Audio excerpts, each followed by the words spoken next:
제 30장.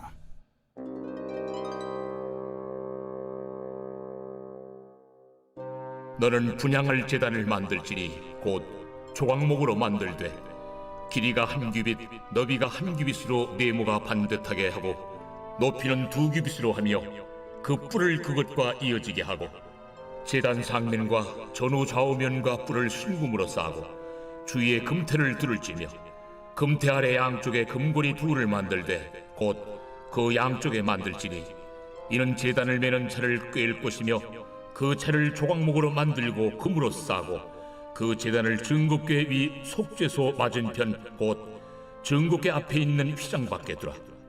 그 속죄소는 내가 너와 만날 것이며 아론이 아침마다 그 위에 향기로운 향을 사르되 등불을 손질할 때 살을 찌며 또 저녁 때 등불을 켤 때 살을 찌니 이 향은 너희가 대대로 여호와 앞에 끊지 못할지며 너희는 그 위에 다른 향을 사르지 말며 번제나 소제를 드리지 말며 전제에 술을 붓지 말며 아론이 1년에 한 번씩 이 향단 뿔을 위하여 속죄하되 속죄제의 피로 1년에 한 번씩 대대로 속죄할지니라.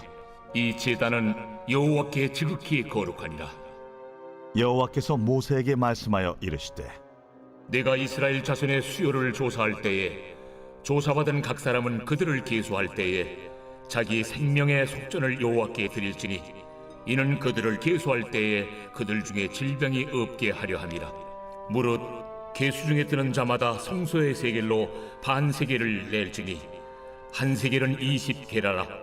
그 반 세겔을 여호와께 드릴지며 계수 중에 드는 모든 자 곧 20살 이상 된 자가 여호와께 드리되 너희의 생명을 대속하기 위하여 여호와께 드릴 때에 부자라고 반 세겔에서 더 내지 말고 가난한 자라고 덜 내지 말지며 너는 이스라엘 자손에게서 속전을 취하여 회막 봉사에 쓰라.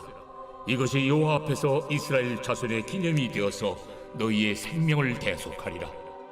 여호와께서 모세에게 말씀하여 이르시되 너는 물두멍을 노스로 만들고 그 받침도 노스로 만들어 씻게 하되 그것을 회막과 제단 사이에 두고 그 속에 물을 담으라. 아론과 그의 아들들이 그 두멍에서 수족을 씻되 그들이 회막에 들어갈 때 물로 씻어 죽기를 면할 것이요 제단에 가까이 가서 그 직분을 행하여 여호와 앞에 화제를 살을 때에도 그리할지니라. 이와 같이 그들이 그 수족을 씻어 죽기를 면할지니 이는 그와 그의 자손이 대대로 영원히 지킬 규례니라. 여호와께서 모세에게 또 말씀하여 이르시되 너는 상등 향품을 가지되 액체모략 500세겔과 그 반수의 향기로운 육개 250세겔과 향기로운 창포 250세겔과 계피 500세겔을 성소의 세겔로 하고 감람 기름 한 흰을 가지고 그것으로 거룩한 관유를 만들되 향을 제조하는 법대로 향기름을 만들지니 그것이 거룩한 관유가 될지라.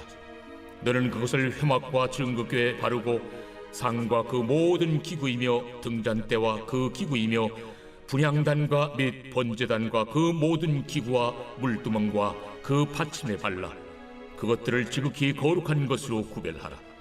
이것에 접촉하는 것은 모두 거룩하리라.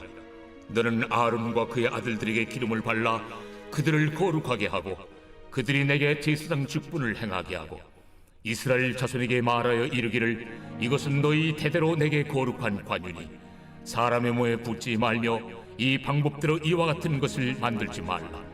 이는 거룩하니 너희는 거룩히 여기라. 이와 같은 것을 만드는 모든 자와 이것을 타인에게 붓는 모든 자는 그 백성 중에서 끊어지리라 하라. 여호와께서 모세에게 이르시되 너는 소합향과 나감향과 풍자향의 향품을 가져다가 그 향품을 유향에 섞되 각기 같은 분량으로 하고 그것으로 향을 만들 때 향 만드는 법대로 만들고 그것에 소금을 쳐서 성결하게 하고 그 향 얼마를 곱게 찌어 내가 너와 만날 회막 안 증거궤 앞에 두라. 이 향은 너희에게 지극히 거룩하리라. 내가 여호와를 위하여 만들 향은 거룩한 것이니 너희를 위하여는 그 방법대로 만들지 말라. 냄새를 맡으려고 이 같은 것을 만드는 모든 자는 그 백성 중에서 끊어지리라. 빛이 있으라. 오늘 하루도 우리 사랑하는 성도님들의 삶이 주님의 말씀으로 강건하시기를 주님의 이름으로 축복합니다. 오늘 우리가 함께 나눌 말씀 출애굽기 30장입니다. 그래서 28장, 29장 두 장에 걸쳐서 제사장의 의복에 대해서 또 제사장의 위임식에 대하여서 또 말씀을 나누었습니다. 그래서 오늘은 이제 이 30장은 여러 가지 이 단락으로 내용이 구분되어 있는데, 첫 번째 분향단에 대해서, 그리고 두 번째는 생명의 속전, 그리고 물두멍, 그리고 거룩한 관유, 거룩한 향에 대해서 이제 단락단락으로 이렇게 구성이 되어 있습니다. 그 하나하나의 의미를 한번 같이 살펴보려고 하는데, 1절 한번 읽겠습니다. 너는 분향할 제단을 만들지니 곧 조각목으로 만들되. 그러니까 앞서서 말씀드린 것처럼 성막을 만드는 대부분의 재료들은 이제 이 조각목인 거죠. 그러니까 흔하게 주변에서 볼 수 있고 광야에서 쉽게 구할 수 있는, 그리고 아주 질 좋은 나무는 아닌데 이 나무들을 다듬어서 이제 금을 씌워서 하나님 앞에 드려지는 그런 성물로 사용하게 되었죠. 구별하여 드리는 거죠. 그래서 이 분향단도 이제 먼저 조각모로 만들고 금으로 쌌다. 이 분향할 이 제단은 어디에 두겠느냐? 지성소를 가리는 휘장, 이제 그룹이 순화되는 지성소를 가리는 휘장 바로 앞에 두도록 하셨습니다. 7절 한번 보겠습니다. 아론이 아침마다 그 위에 향기로운 향을 사르되 등불을 손질할 때 살을 찌며. 그러니까 이 향단은 오직 향을 사르는 것으로만 사용이 되었죠. 그러니까 제사장이 저녁에 불을 켜고 아침에 불을 끄고 이렇게 등잔대에 불을 켤 때, 그리고 등잔대에 불을 끌 때, 그때 이 준비된 향으로 이 향을 사르게 하였습니다. 그리고 이 분향단에서는 단이긴 하지만 제사를 드릴 수 없었어요. 여기서는 번제나 속죄제나 이런 것들을 전혀 드릴 수 없었고 오직 향을 사르는 것으로만 사용이 되었다.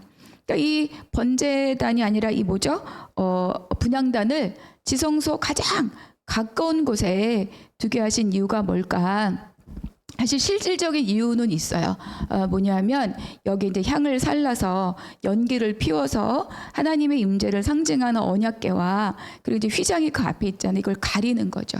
그래서 직접적으로 대면하지 않고, 그리고 하나님의 그 영광을 상징하고, 그러므로 또 하나님을 경외하는 마음을 갖도록 하는 이제 이런 의미가 있고, 또 이 향은 어떤 또 의미가 있느냐, 바로 성도들의 기도를 상징하는 것이 바로 이 향으로 되어지는 바로 이 연기입니다. 시편에서도 나의 기도가 주 앞에 분향함 같이 되어 이렇게 얘기하죠. 그러니까 이 향을 살랐을 때 드리는 이 모든 연기는 하나님 앞에 올려드리는 기도이다. 그래서 바로 언약궤 휘장 앞에 이 분향단을 두게 했습니다. 그러니까 하나님께서는 성도들의 기도에 가장 귀를 기울이시고 관심을 갖고 계시고 듣고자 하시는 것이 아닌가. 그래서 저는 이제 가끔 이런 상상을 좀 해봤어요.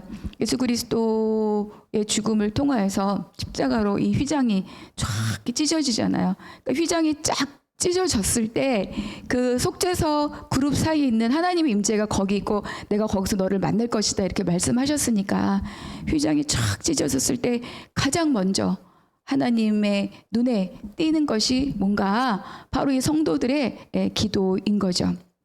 그래서 그런 거를 그냥 머리로 이렇게 상상해 보면서, 그래, 하나님을 가장 빠르게 만날 수 있는 길은 내가 기도하는 것 뿐이다.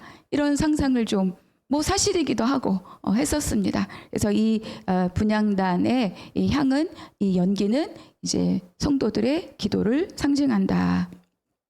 자, 이렇게 되면 이 성소 안에 이제 세 종류의 성물이 놓이게 되는 거죠. 그래서 입구에서 보았을 때 오른쪽에는 진설병에 올려진 떡상, 그리고 왼쪽에는 진설병을 향하여 있도록 한 금등대, 그리고 정면에는 지금 말씀드린 분향단, 이렇게 세 개의 성물이 나란하게 놓여지게 됩니다.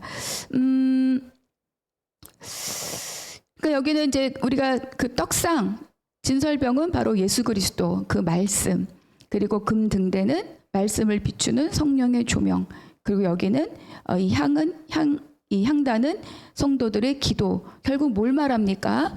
우리가 이 하나님을 섬길 때 우리가 기도만 또는 말씀만 또는 성령만 이게 아니라는 거죠. 하나님의 말씀을 먹고 하나님의 말씀을 묵상할 때 반드시 성령의 조명이 있어야 되고, 우리가 기도할 때도 말씀에 근거한 기도를 해야 한다. 한 가지에만 치우칠 때 우리는 건강한 신앙을 가질 수 없죠. 성령의 도우심으로 말씀을 읽고 또 그 말씀에 근거하여 기도하고, 이럴 때 이 성소가 진정한 공급의 장소가 될 것이다. 그래서 아침 저녁으로 등잔을 켜고 끌 때 향을 사르면서 이 공간이 온전히 하나님의 임재로 충만해지는 것을 우리가 경험하게 될 것입니다. 12절 같이 읽겠습니다. 내가 이스라엘 자손의 수효를 조사할 때 조사받은 각 사람은 그들에게 계수할 때 자기의 생명의 속전을 여호와께 드릴지니 이는 그들을 계수할 때 그들 중에 질병이 없게 하려 함이라. 그러니까 이제 이스라엘 백성들의 인구를 계수한다고 하면 20세 이상 전쟁에 나갈 만한 남자의 수를 계수를 하는 거죠. 그러니까 생명의 속전이라고 하는 것은 그의 생명을 대신하는 몸값이라는 거예요. 몸값. 그러니까 속전이라는 말은 코페르 덮개라는 뜻을 갖고 있는데, 그러니까 노예나 죄인이 자신의 신분을 되찾거나 값을 치를 때 들여지는 돈. 입니다. 그래서 이 속전 제도는 바로 이 출애굽 사건에서 이제 이 사건을 배경으로 해서 제정된 것이죠. 그러니까 이스라엘 백성들이 애굽에서 나올 때 어린 양의 피를 바르고 모든 장자들이 생명을 얻었습니다. 그러니까 이 생명을 건져주신 하나님의 은혜에 감사하며 드리는 이 헌물이 바로 이 속전인 거죠. 그리고 또 이 생명의 속전은 금액이 동일했어요. 부자나 가난한 자나 그 금액이 동일하다. 그러니까 하나님 앞에 생명의 가치는 그의 어떠함과 상관없이, 또 빈부 귀천 상관없이 동일한 가치를 가지고 있다는 것을 우리에게 말씀해 주고 있는 거죠. 그러니까 생명을 가진 이 인격체에 대한 하나님의 공평하심을 말씀해 주고, 또 가난한 자나 부한 자나 하나님 나라에서 성도로서 하나님 앞에 해야 할 모든 기본적인 의무는 너도 나도 없이 동일하다. 백성으로서 역할은 동일하다. 생명으로서의 가치가 동일하다. 그거를 이제 이 생명의 속전의 값으로 우리에게 말씀해 주고 있습니다. 그리고 이제 모든 자들이 이렇게 의무적으로 드려지는 이 생명의 속전은 16절에 보니까 뭐예요? 회막 봉사에 사용하라, 이렇게 말씀하셨죠.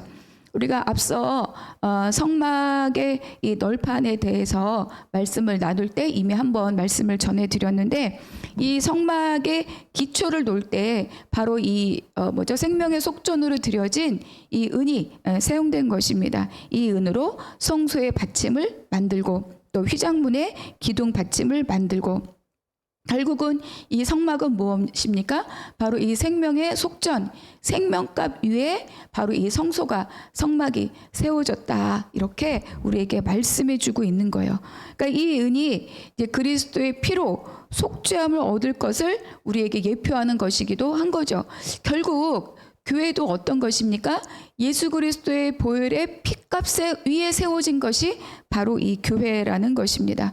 그래서 반복하여 말씀드리지만 성막의 모든 것은 다 누구를? 바로 우리 주 예수 그리스도를 예표하고 있습니다. 성막이 곧 예수 그리스도다라고 말해도 과언이 아니죠. 우리가 이제 그래서 조금 매일 이렇게 성막에 대해서 한 장씩 읽고 묵상할 때마다 예수 그리스도 그분이 누구신가? 그분은 우리에게 어떤 존재이신가를 다시 한번 깨닫고 깊이 누리는 그런 시간이 되시기를 바랍니다. 18절 보겠습니다. 너는 물두멍을 노수로 만들고 그 받침도 노수로 만들어 씻게 하되 그것을 회막과 제단 사이에 두고 그 속에 물을 담으라.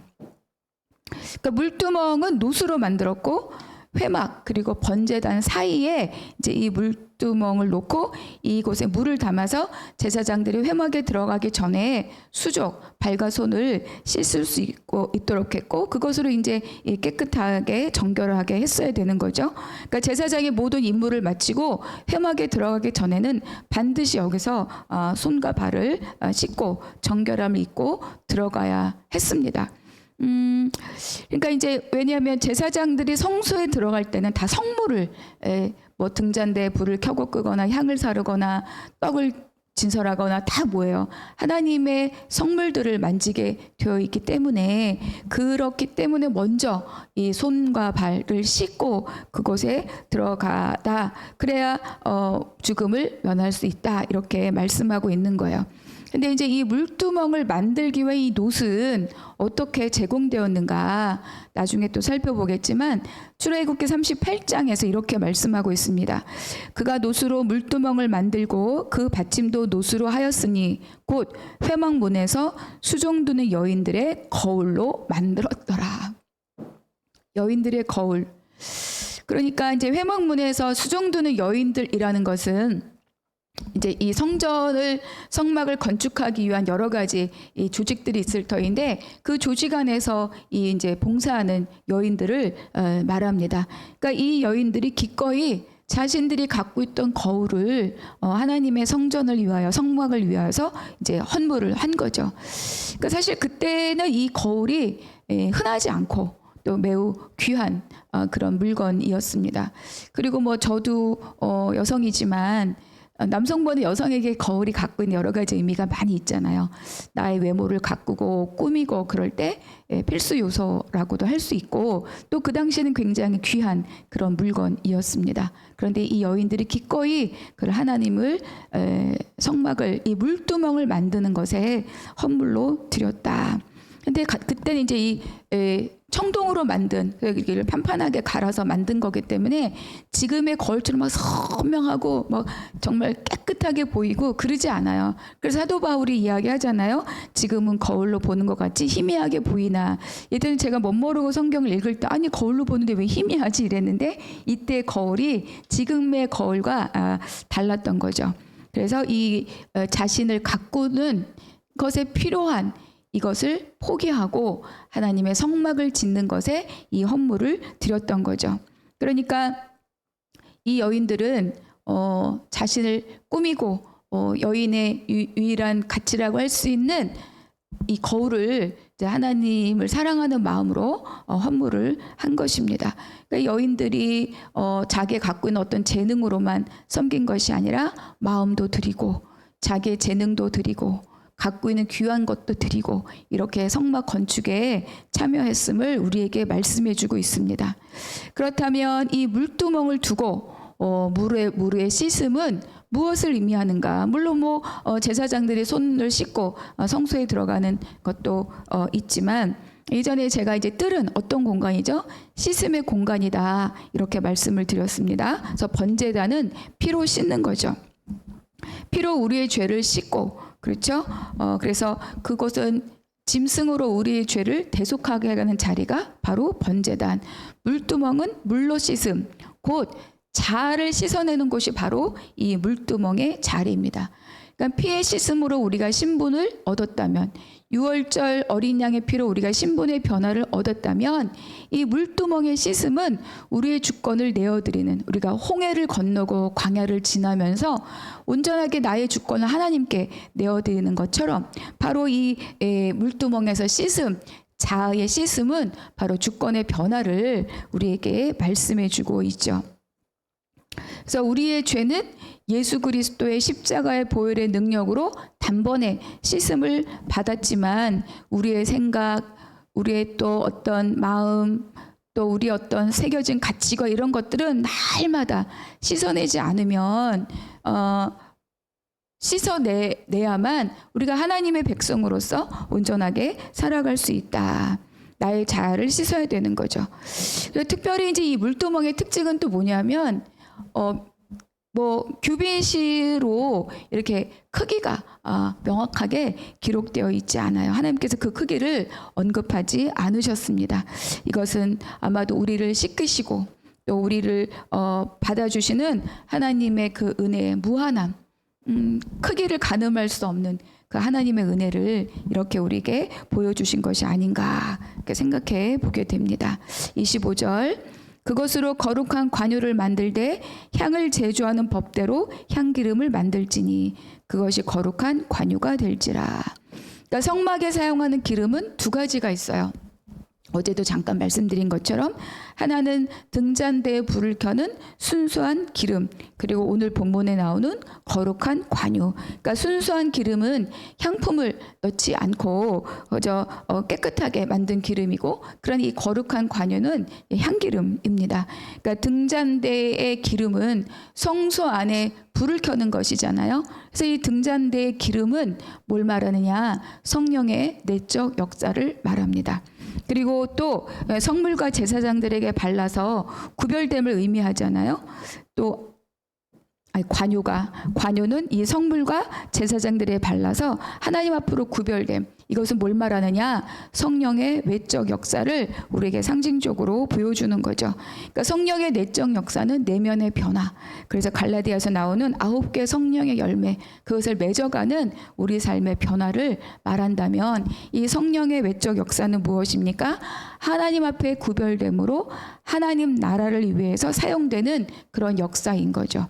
그러니까 마치 어떤 고린도전서에 나오는 은사처럼 하나님의 나라, 또 하나님의 필요에 따라서 드러나는 이 역사들을 바로 성령의 외적 역사다, 이렇게 볼 수 있습니다. 그런데 이 순수한 기름이나 거룩한 관유나 오직 무엇입니까? 하나님에게만 사용해야 했던 거죠. 그러니까 사람에게 사용될 때 백성 중에서 끊어질 것이다. 그러니까 성령의 은사든 성령의 열매든 우리가 살아가는 얻어지는 모든 것들이 다 하나님 앞에 드려져야 될 것인데, 내가 이 은사를 갖고 나의 유익을 취한다든지 이런 것들에 대해서 하나님이 결단코 용납하지 않으신다는 것입니다. 그래서 하나님의 것은 하나님과 그의 나라를 위하여서 사용되어야 한다. 어떤 것이든 하나님의 것을 사람의 이익을 위해서 사용할 수 없다. 이렇게 우리에게 말씀해 주고 있습니다. 우리가 이제 30장을 마무리하면서 역시 이 30장 말씀 중에 내 마음에 남는 한 구절 찾아서 묵상하고 내 마음을 살펴보고 그리고 기도할 수 있기를 바랍니다. 그리고 두 번째는 생명의 속전, 그리고 이 여인들의 거울이 성막의 아주 중요한 건축 재료로 사용되었습니다. 그래서 나는 교회와 하나님 나라 안에서 어떤 것으로 드려지고 있는가, 한번 또 나의 삶을 돌아보시기를 바랍니다. 기도하겠습니다.